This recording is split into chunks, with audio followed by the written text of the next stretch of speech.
Alors, l'informatique quantique. Non, ce n'est plus du tout de la science-fiction. On parle bien d'une révolution technologique, une qui promet de résoudre des problèmes qu'on pensait jusqu'ici insolubles. Mais attention, elle porte aussi en elle une menace absolument sans précédent pour tout notre monde numérique. Allez, on plonge dans cette analyse pour bien comprendre cette technologie à double tranchant. On va commencer par une image. Imaginez une seconde, une clé maîtresse. Une seule clé capable de tout déverrouiller. Vraiment tout. Les comptes en banque, les communications privées et même les secrets d'État les plus protégés. C'est exactement ça l'enjeu vertigineux que pose l'informatique quantique.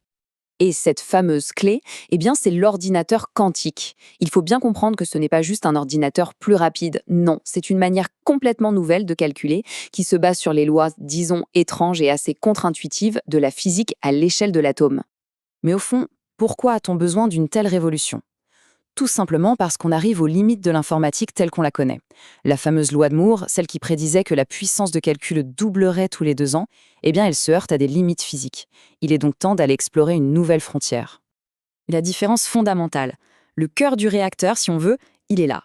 Un ordinateur classique, ça fonctionne avec des bits. C'est simple, c'est soit allumé, soit éteint, 1 ou 0. Le qubit, lui, c'est autre chose.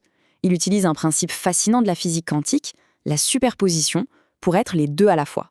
Ce n'est plus un simple interrupteur, c'est comme un variateur qui peut explorer une infinité de positions en même temps. Pour que ce soit plus concret, prenons l'image d'un labyrinthe. Un ordinateur classique, pour trouver la sortie, va tester chaque chemin, l'un après l'autre. C'est méthodique, mais ça peut être très long. L'ordinateur quantique, lui, grâce à la superposition, explore tous les chemins en même temps. La solution, elle, apparaît de manière quasi instantanée.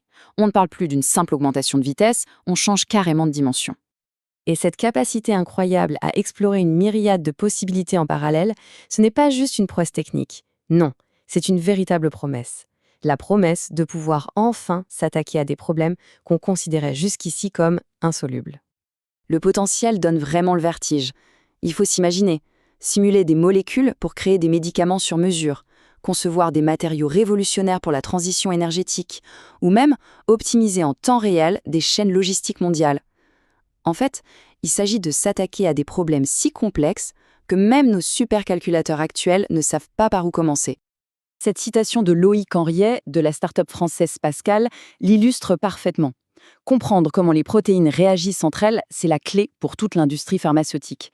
C'est une application très concrète qui pourrait avoir des impacts gigantesques sur notre santé.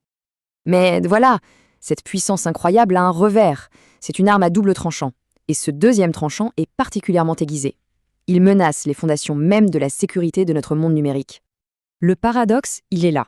Cette capacité à résoudre des problèmes très complexes comme la factorisation de très grands nombres, c'est justement ce qui rend le quantique si prometteur et si dangereux. Pourquoi ? Parce que les algorithmes de chiffrement qui protègent toutes nos données reposent sur des problèmes mathématiques que les ordinateurs classiques ne peuvent tout simplement pas résoudre. Pour un ordinateur quantique, ça ne sera bientôt plus un problème. Les experts ont même donné un nom à ce moment charnière, le jour Q. C'est le point de bascule, le moment où toutes les serrures numériques qui protègent notre société pourraient devenir obsolètes d'un seul coup. Et qu'est-ce qui est en jeu, concrètement ? En un mot, tout. Absolument toutes les informations qui sont protégées par les standards de chiffrement qu'on utilise aujourd'hui. Des transactions financières à la propriété intellectuelle des entreprises, sans oublier les communications diplomatiques, la menace est vraiment systémique. Bien sûr, un enjeu aussi stratégique ne pouvait qu'attiser les rivalités. Le développement du quantique, ce n'est plus seulement une course scientifique, non, c'est devenu une véritable arène de compétition géopolitique et elle est intense. Ce graphique, il est assez parlant. Quand on regarde la propriété intellectuelle, les brevets, la Chine mène la course et de très loin, 60%. C'est un chiffre énorme. Et ce n'est pas un hasard, c'est le résultat d'une stratégie d'État massive qui vise très clairement à dominer la technologie de demain. Par contre, si on regarde les investissements privés, le paysage change du tout au tout. Là, ce sont les États-Unis qui dominent très largement. C'est une approche complètement différente portée par le capital risque. L'Europe, même avec des pôles d'excellence comme la France, peine encore à mobiliser autant de capitaux privés. Et derrière ces investissements privés, les États injectent aussi des milliards. Que ce soit les États-Unis, la Chine avec ses 15 milliards estimés, la France ou l'Allemagne, le message est le même partout. La maîtrise du quantique, c'est un enjeu de souveraineté nationale pour le XXIe siècle. La course est bel et bien lancée. Bon, alors, face à cette menace qui semble inéluctable, que faire? Est-ce qu'on est condamné à attendre, impuissant, le fameux jour Q? Heureusement, la réponse est non. La communauté de la cybersécurité travaille déjà d'arrache-pied sur des solutions. La principale ligne de défense, elle a un nom, la cryptographie post-quantique, ou CPQ. L'idée, c'est de développer une toute nouvelle génération d'algorithmes de chiffrement qui seraient basés sur des problèmes mathématiques si complexes qu'ils resteraient insolubles, même pour un ordinateur quantique. Mais au-delà de ça, la véritable clé pour le futur, c'est un concept qu'on appelle la crypto-agilité. L'objectif, c'est de rendre nos systèmes capables de changer d'algorithme de chiffrement aussi simplement qu'on fait une mise à jour logicielle. C'est vraiment la seule façon de pouvoir s'adapter en permanence aux menaces futures, qu'elles soient quantiques ou non. Le message à retenir est donc assez simple, la transition va être complexe et elle doit commencer maintenant. Pour les organisations, ça passe par plusieurs étapes clés. 1. Informer la direction. 2. Faire l'inventaire complet de toute la cryptographie utilisée. 3. Suivre de près l'évolution des nouveaux standards.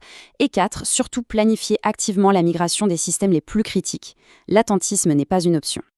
La technologie quantique, ce n'est plus une simple curiosité de laboratoire. C'est une force de transformation qui va redessiner la médecine, l'énergie, la sécurité mondiale. Elle nous offre des promesses extraordinaires, mais elle nous lance aussi un défi d'une urgence absolue. La question n'est plus de savoir si cette révolution va avoir lieu, mais plutôt si on sera prêt quand elle arrivera.